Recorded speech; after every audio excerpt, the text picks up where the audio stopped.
we as a world will strive to achieve by 2030.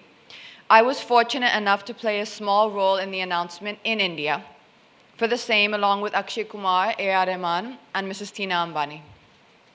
It is an ambitious proposal and a tough one to achieve in 14 years. But I do believe that we can achieve this if we all sincerely try together.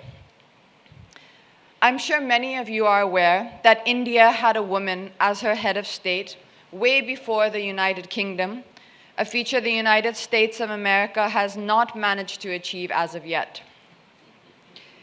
Which is why it is surprising to hear about gender inequality here in India, and yet sadly we do. On a daily basis, there are shocking stories in the media about violent crimes committed against women.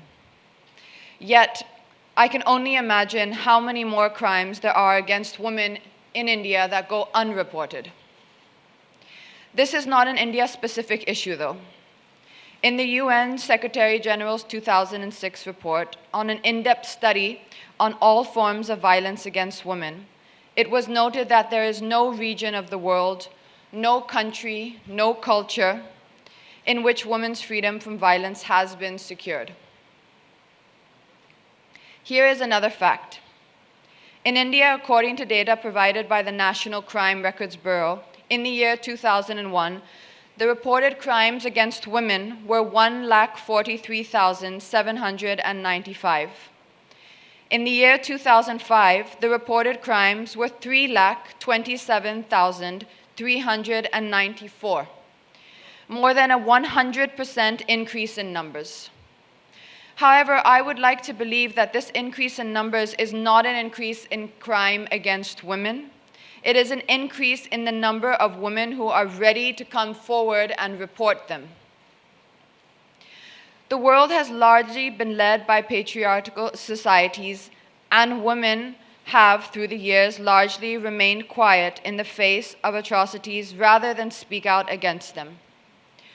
I know of educated women who remain silent in the face of violence because they are afraid to confront societal norms and have fingers pointed in their own direction, especially when the majority of our society fails to recognize marital rape as a crime. I would urge more women to speak out. It is not okay to feel inferior or weak, because we are not the weaker sex by any stretch of imagination. We may be more emotional, but that is what makes us caregivers and mothers. If you ask each person sitting here today who is the strongest person that they know in their lives, I think the unanimous answer would most likely be that it is their mother, as it is in my case. My mother is by far the most amazing woman I have ever known. And as I stand here on this platform, if I do not act and merely speak, I would be doing my mother and every woman in the world a huge disservice. I would therefore like to pledge today that I will do whatever I can in my capacity to create awareness about gender equality. Thank you very much.